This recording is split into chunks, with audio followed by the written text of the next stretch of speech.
Welcome to Readings Carlton. Thank you so much for having us, Readings. First and foremost, I would like to acknowledge that we are hosting this launch on the lands of the Wurundjeri people of the Kulin Nation. Sovereignty was never ceded, and I'd like to extend that acknowledgement to any First Nations people present. This always was and always will be Aboriginal land. My name is Monty and Harvey. Some of you may know me as the reading staff member Harvey. Some of you may know me as the Meridian writer Monty. If you're confused, so am I. But welcome. It's amazing to be here to celebrate the incredible writing and illustrations in CRUX, Volume 1, first of many, hopefully. It's a really intense thing to talk about making a book like this, because we opened submissions to authors all over Australia and didn't really expect to get as many submissions as we did. And then all of our summer, myself and Char and Michaela, the other two editors, all of our summer was spent reading work and being really sad about all the amazing pieces we had to reject. There are probably 3 or 4 publications worth of stories that didn't make it into CRUX that could have, if we were in different moods, or I had more to eat.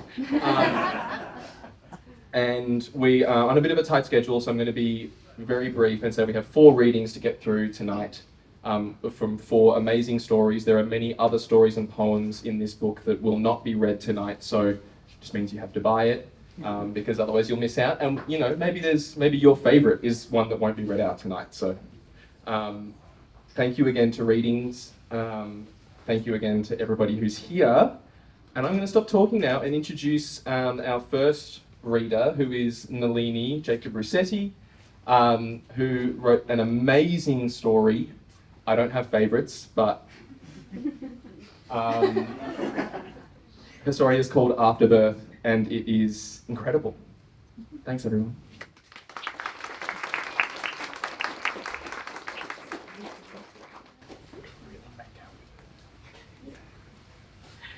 Thanks, Monty.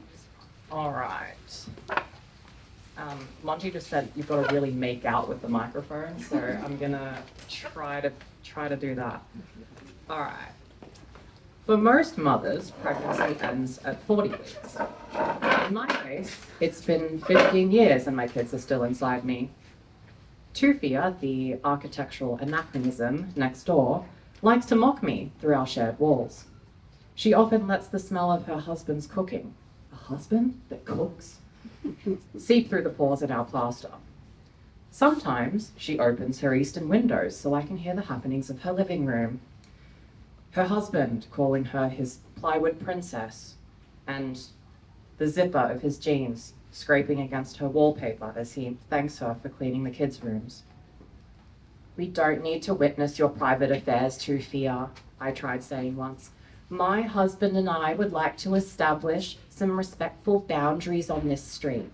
Your lack of decorum has left us too uncomfortable to engage in our own intimate affairs."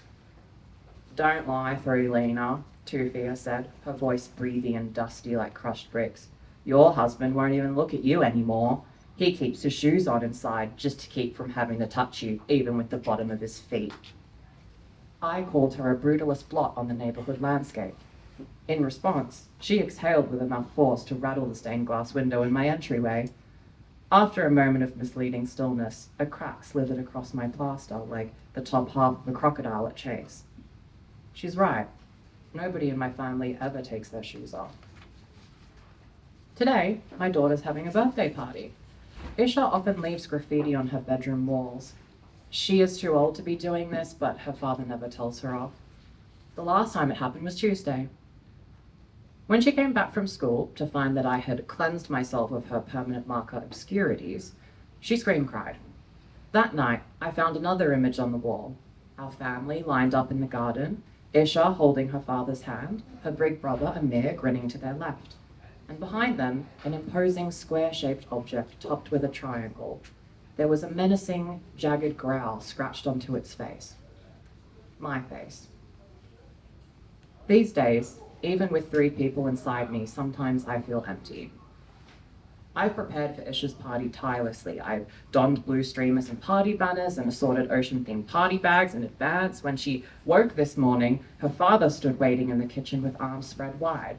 And behind him, my table was set with the Little Mermaid plates, a chocolate fountain, and blue fairy lights. "Happy birthday," he said, and Isha ran into his arms. That's all I'll be reading. Thank you.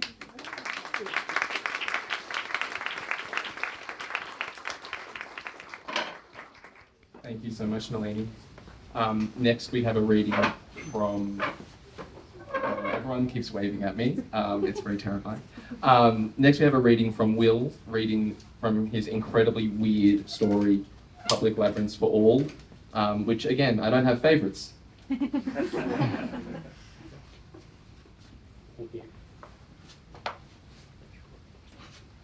Okay, can everybody hear me okay? This is Public Labyrinths for All. When we first put forward a proposal for the construction of a labyrinth in our small district, we did so with the full knowledge that opposition would be robust. At that time, the labyrinths were still considered an innovation of the big cities. If our neighbours had encountered them at all, it was generally through feeds that depicted them either as a threat or an oddity, according to the viewer's preference. No doubt they served some purpose in those metropolitan regions where discontent itself was considered a virtue, but ours was a quiet district. Our model was well tuned, our feeds rarely in need of adjustment. Naturally then, our neighbours were sceptical at first. By the school gate, or at the dog park, or over lunch in one of our local cafes, we heard the same words time and again: it wouldn't work here. Undaunted, we presented our proposal at the quarterly meeting of the district's Self-Determination Committee. Perhaps 30 of us turned out that day, many rescheduling video conferences or children's playdates in order to attend. We were thoroughly prepared. To every objection we had a response. Was there a suitable location? Yes, in an empty block of apartments abutting the old forest reserve. What of the cost? Everything was fully costed and could be implemented over 3 years with no increase to the district rates. As for those who had died within the labyrinth, we pointed out that these deaths were more than offset by the reduction of suicides in areas where new labyrinths had been constructed. The committee chair then suggested it might be more practical to simply place a variation request with the model to offer labyrinth-based content in our feeds. Through virtuality or even old-fashioned screen media, could we not achieve all the benefits of bringing the inexplicable into our daily lives, but without the risk of actual bodily harm? To this we responded that, because of the embargo on recording within the labyrinth and the general culture of secrecy among enthusiasts, public information on the subject was limited. As a result, the model's generations tended to be rather fanciful and misleading.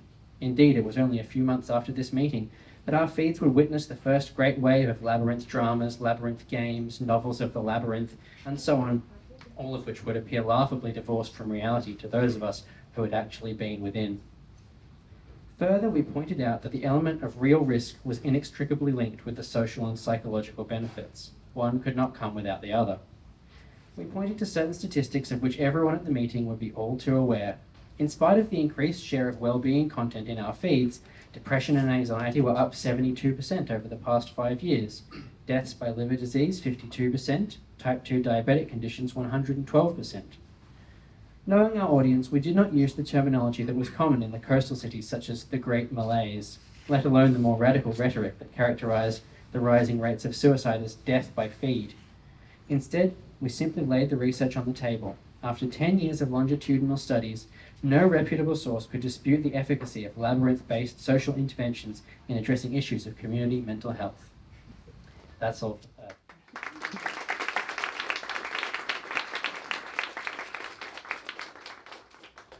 Thank you, Will. Next, we have an amazing reading from an amazing story, Et tu Rattus by Isaac Beach. Hi. And for the third time, I don't have any favourites. Oh, there's a lot of you. You're on the wrong side. I know. Well, I haven't done this for a while, so... Oh, 2 things, because I'm starting in the middle of the story. All you need to know is an exterminator has placed a trap in an academic's office, and the second thing is, this story is dedicated to my girlfriend Zoe, who was an exterminator for a while. Right. It was 3 nights later, after so many jobs I had almost forgotten I was even in the university. I was settling into bed with a volume of Blanchot's dreariest stories and a cup of coffee, the latter of which would keep me alert for any midnight call-outs. It was often my hope then that it would be a call from the red-headed barwoman about the bats in her cellar, or from the aquatic centre during the midnight aquarobics session. And absently, it was also my fear that would be the call that then eventuated. I lived in a tiny one-bedroom apartment in a city that, despite its attempts at scale, was also tiny. I had arranged myself in the perfect position to generate the smallest number of neck cramps when my phone rang. And so I dutifully took my cup of coffee to the chest of drawers where I had left it and said hello. "The rat's here! It's Dr. Klooster! The rat is here, the trap in my office!" "I should think that's good news. I can collect it tomorrow." "Be that as it may." He paused, and I felt a pressure building behind my eyes that had nothing to do with the exhaustion of a day that had entailed sowing the proverbial churchyard with poison. "Yes. I was wondering what you did to the rats once you caught them." My grip went limp, enough to spill my cup, coffee splattering the carpet of my lower shins. Don't touch the trap. I'll be there in half an hour." So I dressed and drove the XT van to the university, which was cloaked in an insidious darkness. The dubious silver lining of this setting was that I had very little trouble identifying the Curtin building, and even less locating Dr. Klooster's office. It was the only one with a light on. Nonetheless, I was breathless and not a little apoplectic when I burst into the room, because the old man had somehow moved the trap from the dark corner that I had invested it in to the middle of his desk. It contained a completely ordinary brown rat, a foot or so long. Dr. Klooster was dressed in pajamas with a coat of spurious design over top, and even wore a nightcap cocked at a jaunty angle. "I told you not to move the damn thing." "I'm sorry, but I had to. I was looking for a book on Uku Masing, my cross-disciplinary study of the ethical dimensions of his folkloric accounts, and the little man was calling for help." "Ah, Masing, now there's a thinker," said the rat. "Shut up, you!" I crossed the room and seized the lapels of the professor. "I said not to talk to it. They're con artists. I'm a humanitarian." "He's just trying to survive. Should we not hear him out? Does he not enjoy the privilege of discourse?" Klooster cried from beneath my clenched fists. I threw him down, realizing only then that he was a foot shorter than me. "No, he deserves to be liquidated." "Would you say that over your mother's grave?" "My mother is alive and well in Cheltenham." "Oh, so she lives in Cheltenham, and yet you're a pest controller. Shouldn't you be a lawyer or a banker?" "What, do you think the streets are paved in gold? It's a middle-class suburb. There are pockets of poverty." "I don't doubt that, for a moment. What I doubt is that you derive from them." You will not question my class credentials, Doctor." "I most certainly will. You know, my parents had to flee Europe during the war." "And which side were they fleeing from?" "That's really none of your business." "Gentlemen, please," the rat intervened. "See, are we not but men? Are we not limited by our perspectives? That was the view of the great Estonian philosopher Zakok, that the self may be identified in our limitations. I too am pushing against the limits of myself, though they're a little harder, a little colder than usual." He stroked the cage with a gracile pink claw. "I would be oh so happy to join your discussion, to hear out your views, but I cannot so long as I am caged. Could you?" The professor, having recovered from the scuffle, resumed his chair behind the desk, apparently triumphant. I noticed then that he had a printout beside him, which I soon realized was a set of rights. I hadn't taken him for that kind of ethicist.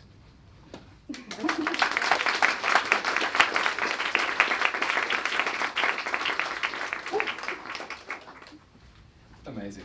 Amazing. Thank you, Isaac. Next, we have a reading from Emily Mercurio from her story, Whale Fall, and this one's my favorite.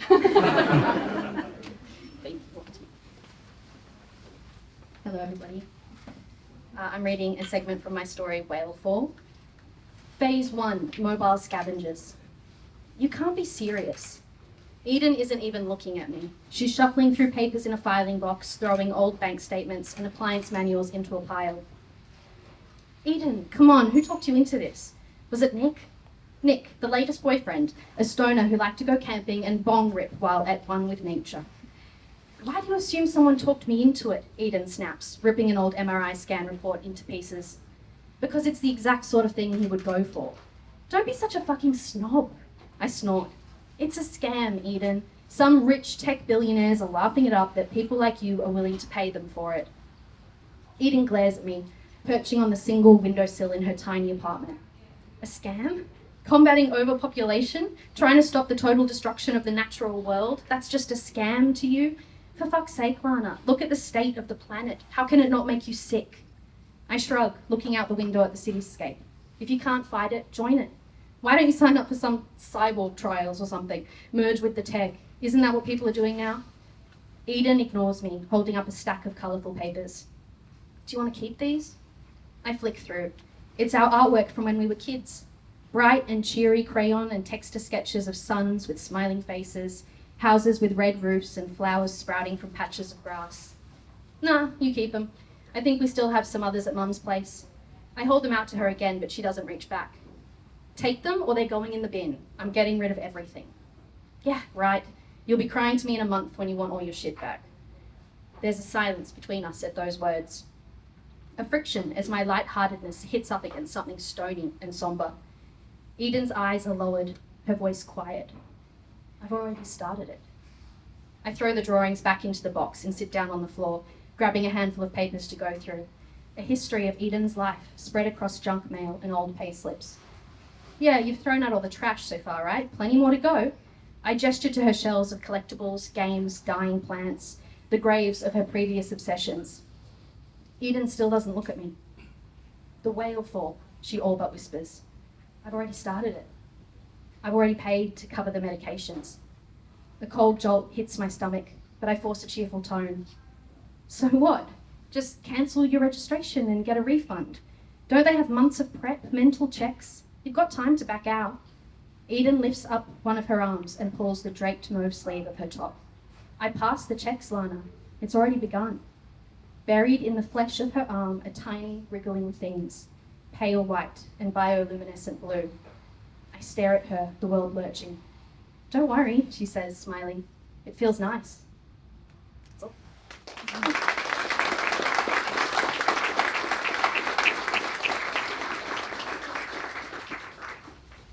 I am Michaela Teschendorf-Harden. I'm Meridian Australis' lead editor, and I'm a branch of the CRUX editorial team. Tonight, I am the acknowledgements section of the evening. Publishing is a team effort, and we would have never made it to this point without the energy, dedication, and time of a lot of very talented people. If I were to thank everyone involved in making this anthology and this launch happen by name, we'd be here for quite some time. So I'm just going to make some sweeping generalizations. Just know that we are equally appreciative of all of you. Without further ado, thank you to Readings and staff for hosting us tonight.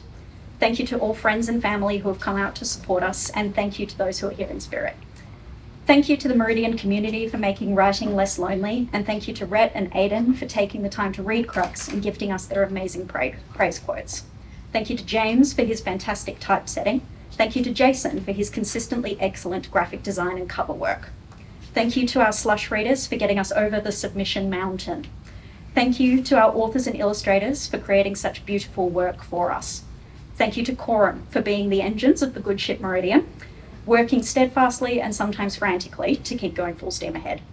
Thank you to Char for being an indelible branch of the editorial team and for scaling some of the rockier parts of Slush Mountain. And finally, to draw out the tortured ship metaphor a little longer, it is important to have people being the engines of any project, but it is even more important to have someone at the helm, making sure we don't crash into a reef or get lost at sea. In this case, that person was Monty. Thank you for being such an incredible editorial lead. Your hard work and dedication has seen this project completed to excellence from start to finish, and I think it would have been really bloody hard without you. Can't wait to work with more projects. Can't wait to work on more projects with you. And with that, thank you all for coming. Please buy our book, and fuck AI.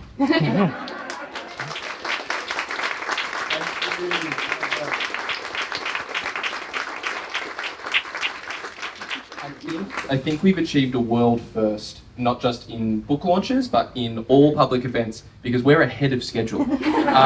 Which means I get to do the thing that I was only going to do if we were ahead of schedule, so I didn't expect to do it, which is read an excerpt from a poem by an author who is not able to be here tonight, but is, again, one of my favourite pieces. This piece is called Pythia's Funerary Rites.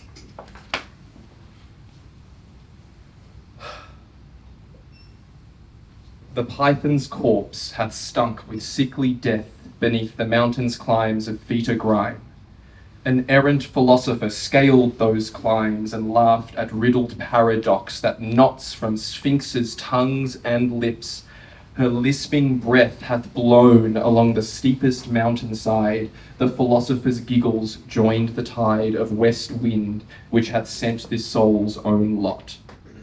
Inside the mountain's topmost cavern room, there swelled the shrouding mists, O Hadean breath, those will-o-wisps that soared from sore crevasse. The oracle sat upon her seat of brass, she bore the sacrifice and offered death, these lingering souls that spun as threads from looms. The philosopher's mirth hath filled these caverns. He parted mists, obscuring walls and roof. Upon the laughing philosopher's face, his eyes of sparkling flecks retained a trace of light, the good from yonder stars aloof. The oracle hath gazed with eyes that graze, she spoke with words that boldly rose and shook the cavern walls and sloughed its stones as brooks. O philosopher, wisest man, they tell of how thy reason made a thought enthralled. Thine eyes betray a blind eternity that grew on the academy's own tree.